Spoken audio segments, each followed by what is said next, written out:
Hey everyone, what's up, I am Utkarsh and welcome to our channel Xcoders. तो अभी हम लोगों की JS Pro सीरीज चल रही है और आज इस प्लेलिस्ट की ये 6th वीडियो होने वाली है। अब जैसा कि हम लोगों ने प्रीवियस वीडियोस में देखा था ऑपरेटर्स के बारे में, कैसे वो यूज़ करते हैं उन्हें और क्या क्या चीज़ें होती हैं ये, तो अब उन्हीं की मदद से हम लोग आज अपने 6th टॉपिक को देखेंगे जो कि होगा हमारे कंडीशनल स्टेटमेंट्स। तो अब देखते हैं कंडीशनल स्टेटमेंट्स होती है, ठीक है। तो चलते हैं अपने VS कोड की तरफ, या उससे भी पहले यार ये समझ लेते हैं कंडीशनल स्टेटमेंट्स हैं क्या, है ना। तो कोड नहीं करेंगे हम लोग, पहले समझेंगे थ्योरी में कि कंडीशनल स्टेटमेंट्स बेसिकली हैं क्या चीज़। तो अब देखो यार, कंडीशनल स्टेटमेंट्स जैसे नाम से समझ में आ रहा है, कुछ स्टेटमेंट है और यहाँ पे कुछ कंडीशन से रिलेटेड कुछ है, ठीक। तो अब अगर मैं कहूँ कंडीशनल स्टेटमेंट्स ये होती हैं कि ये स्टेटमेंट्स ना कुछ पर्टिकुलर एक्शंस परफॉर्म करती हैं, किसके बेस पे, कुछ डिफरेंट कंडीशंस के बेस पे। कहने का मतलब ये कि मेरे पास कुछ कंडीशंस दी रहती हैं, अगर वो फुलफिल हो जाती हैं, ठीक है, तो वो परफॉर्म कर लेता है अपना कुछ कोड या फिर जो भी उसे प्रिंट करना है या जो भी चीज़ तुम चाहते हो, बस उसे कंडीशंस दी रहेंगी और वो उस हिसाब से अपना काम करता जाएगा, ठीक है। अब कंडीशनल स्टेटमेंट्स में आते हैं हमारे पास इफ़ और एल्स। अब ये इफ़ एल्स क्या होता है? इफ़ एल्स बेसिकली ये होता है कि अब जैसे मेरे पास यहाँ पे कुछ कोड लिखा है, ठीक है। अब ये क्या कह रहा है? ये कह रहा है कि तुम इफ़ लगाओ यहाँ पे, है ना। इफ़ के बाद कुछ कंडीशन लिख दो तुम, जैसे कि तुमने लिखा मेरे पास एक नंबर है, वो मेरा 100 से बड़ा हुआ अगर, तो क्या करूँगा, तो मैं यहाँ पे कुछ प्रिंट करवा दूंगा। ये देखो यहाँ पे लिखा है ना, कोड टू बी एग्जीक्यूटेड। अगर मेरा वो नंबर 100 से बड़ा हुआ तो मैं कहूँगा उसे, यार ये वाला जो कोड लिखा है ना मेरा, वो एग्जीक्यूट कर दो। तो ये मेरा बेसिकली इफ़ ब्लॉक हो जाता है। ये देखो यहाँ पे मैंने लिख रखे हैं कि इनको कैसे कैसे यूज़ किया जा सकता है।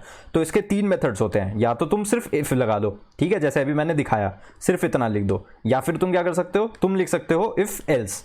ये क्या चीज़ है? ये कहता है कि मैंने जैसे यहाँ पे कंडीशन लगाई थी, इफ़ मेरा नंबर अगर बड़ा आता है तो ये एग्जीक्यूट कर दो, अगर नहीं आता है तो क्या करोगे? अगर नहीं आता है तो यहाँ पे तुम लगाओगे एल्स और उसके अंदर तुम लिख दोगे जो तुम्हें करवाना है उस कोड से, ठीक है। ये हमारा हो गया इफ एल्स। अब तीसरी चीज़ क्या आती है? तीसरा आता है तुम्हारा इफ एल्स एल्स। ये क्या कहता है? ये कहता है कि जैसे तुमने कंडीशन दी इसको यार, कि यार मेरा नंबर जो है 100 से अगर बड़ा आ जाता है तो ये लिख दो, ठीक है। अगर नहीं आता है तो तुमने यहाँ पे तो लिख ही रखा है, लेकिन बीच में तुम चाहते हो 0 के लिए कुछ और कंडीशन लगाना।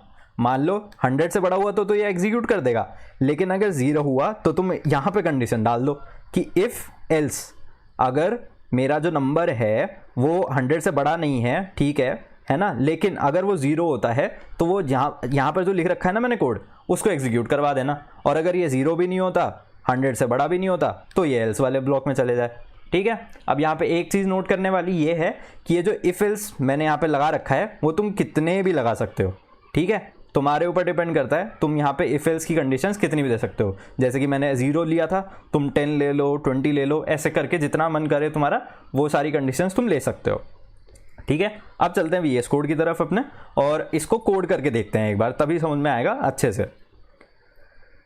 अब जैसे कि यहाँ पे मैं एक वेरिएबल ले लेता हूँ a नाम का, ठीक है, वेरिएबल लेता हूँ a नाम का, इसको 100 करते हैं, या नहीं 100 नहीं, कुछ इसको थोड़ा सा आज इंटरैक्टिव करने की कोशिश करते हैं, ठीक है। तो आज मैं यहाँ पे यूज़ करता हूँ प्रॉम्प्ट।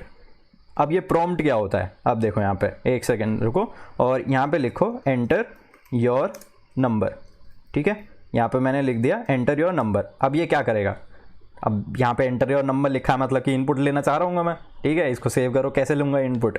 ये देखो, ये जैसे ही मेरा ओपन विद लाइव सर्वर करूँगा मेरा पेज खुलेगा, ये मेरा पेज खुला, और ये देखो यहाँ पे मेरे पास आ गया एंटर योर नंबर, और यहाँ पे मेरे पास एक इनपुट फील्ड है, इसमें तुम कुछ भी नंबर ऐड कर सकते हो। मैंने यहाँ पे डाल दिया 1000, ओके करूँगा तो देखो मेरा जो पेज था वो अपने आप आ गया यहाँ पे। अब कुछ क्यों नहीं हुआ? वो इसलिए नहीं हुआ क्योंकि मैंने अभी इसको यूज़ नहीं करा जो नंबर था। अब वो नंबर कहाँ पे स्टोर है? वो स्टोर करवा रहा हूँ मैं a नाम के वेरिएबल में। अब इसको यूज़ करने की कोशिश करते हैं। अब यहाँ पे मैं बनाता हूँ अपना इफ़ एल्स वाला ब्लॉक। अब मैं इसमें लिखता हूँ इफ़ a अगर मेरा 100 होता है ना, या फिर नहीं, इसको मैं वो करने की कोशिश करता हूँ, पॉजिटिव नेगेटिव वाला एक छोटा सा प्रोग्राम बनाने का ट्राई करते हैं। इसको मैं लिखता हूँ if a is greater than 0।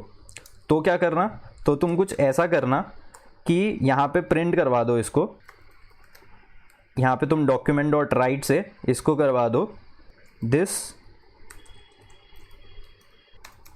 Is a positive number, ठीक है। यहाँ पे अगर मैंने इसको किया, सेव करा, इसको ब्रैकेट में लगा देते हैं यार। यहाँ पे अगर मैं ब्रैकेट क्लोज कर दूंगा, अभी एक इफ़ का ब्लॉक बन गया है मेरा, है ना। अब मैं इसको सेव करूँ अगर, ये देखो यहाँ पे एंटर योर नंबर मांग रहा है, मैं यहाँ पे 100 डालूँ, ये देखो this is a positive number. तो मेरा ये इफ़ का जो ब्लॉक है वो तो चल गया।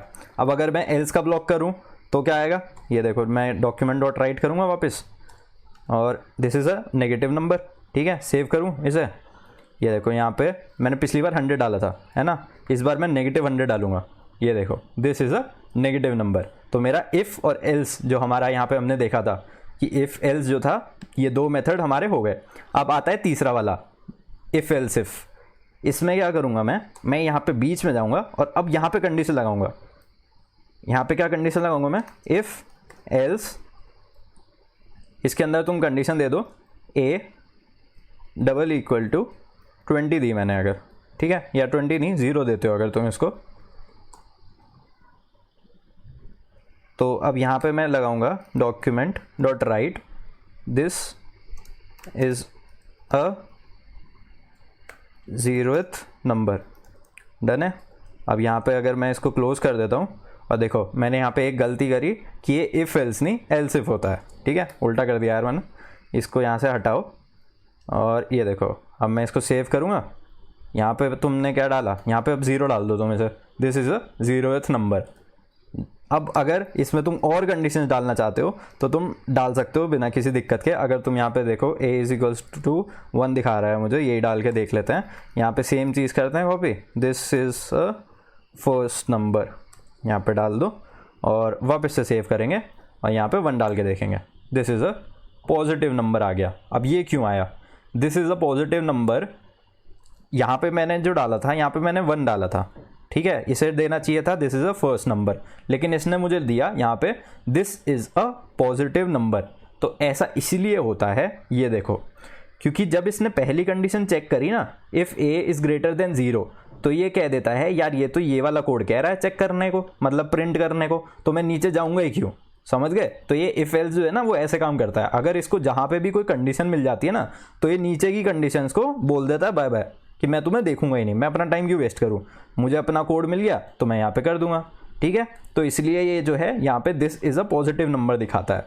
तो इसको अगर हम हटा दें तो ये 0 के लिए चल जाएगा। इसमें कोई और कंडीशन लोगे तुम तो तुम इसको कितना भी बड़ा कर सकते हो। यहाँ पे अगर मैं 100 डाल रहा हूँ तो मुझे पॉजिटिव नंबर दिखा रहा है, इसको अगर मैं 0 डालूंगा तो 0 दिखाएगा, और अगर मैंने नेगेटिव डाल दिया तो मुझे नेगेटिव दिखाएगा।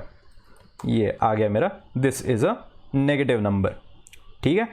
तो ये हमारा इफ़ एल्स हो गया, और ये हमारे कंडीशनल स्टेटमेंट्स होते हैं। इनको बेसिकली किसी पर्टिकुलर जब तुम एप्लीकेशन बना रहे होते हो तब यूज़ किया जाता है, और आगे जब हम डॉम मैनिपुलेशन वगैरह देखेंगे तो ट्राई करेंगे, या फिर कुछ इसके प्रोजेक्ट देखेंगे तब ट्राई करेंगे इसको इम्प्लीमेंट करने का, ताकि तुम लोगों को समझ आ जाए कि इस छोटी सी चीज़ को भी कहीं पे तुम क्या इम्प्लीमेंट कर सकते हो। तो ये हमारे कंडीशनल स्टेटमेंट्स के बारे में था। तो आगे आने वाली वीडियोस में हम लोग देखेंगे कुछ लूप्स के बारे में, फंक्शंस, एरेज वगैरह के बारे में, और ट्राई करेंगे जितना जल्दी हो सके ये बेसिक स्टफ खत्म हो तो हम अपने प्रोजेक्ट्स वगैरह की तरफ चलेंगे। तो मिलते हैं नेक्स्ट वीडियो में, आज के लिए इतना ही था। Bye bye and take care.